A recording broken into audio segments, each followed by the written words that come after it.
আপনি কি কখনো খেয়াল করেছেন বছরের শুরুতেই আমরা বিশাল বিশাল গোল সেট করি, যেমন ধরেন এই বছর ইংলিশে ফ্লুয়েন্ট হব, অথবা এই বছর ফ্রিল্যান্সিং এ মাসে লাখ টাকা ইনকাম করবো, এই বছর নিজের এজেন্সি দাঁড় করাবো, এছাড়া আরো কত কিছু।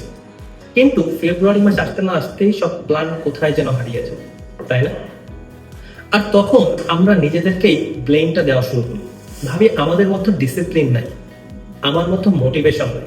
কিন্তু ট্রাস্ট মি, প্রবলেমটা আপনার মোটিভেশনে না, প্রবলেমটা হচ্ছে আপনার ছোট ছোট হ্যাবিটে। মানে আমাদের লাইফের 95% প্রবলেম আসলে তৈরি হয় কিছু ছোট ছোট লুপ থেকে, যেগুলোকে আমরা কখনো খেয়ালই করি না। সো আজকের ভিডিওতে আপনাদের সাথে শেয়ার করব সায়েন্স ব্যাক 9টা মাইক্রো হ্যাবিট, যেগুলো আপনার লাইফের সব থেকে ইম্পর্টেন্ট 3টা জিনিসকে প্রোটেক্ট করবে। আর সেই 3টা জিনিস হচ্ছে ইয়োর অ্যাটেনশন, ইয়োর এনার্জি, আর মোস্ট ইম্পর্টেন্টলি ইয়োর হ্যাপিনেস।